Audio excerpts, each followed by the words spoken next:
خداوند متعال در اولین آیه‌ای که بر پیامبر خود نازل نموده توصیه بر علم کرده: اقرأ باسم ربک الذی خلق.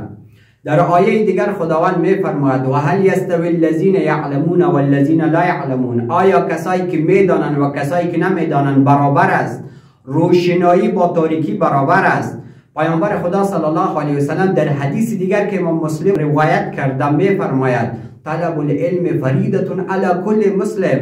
حاصل کردن علم بالای تمام مسلمانان فرض است. محدثین در تحت می حدیث می نویسند چنانچه که علم بر مردا فرض می باشه بالای خانمان هم چنان فرض می باشه. اگر فرض نمی بود حضرت عایشه رضی الله تعالی عنها مفسر قرآن کریم، محدث وقت خود بوده، در زبان عربی ادیب بوده، در نسب شناسی اقوام عرب دست بالا داشته، طبیب بوده، دکتر بوده. چگونه خانم پیامبر دکتر شده میتواند اما از پیروان شده نمیتواند؟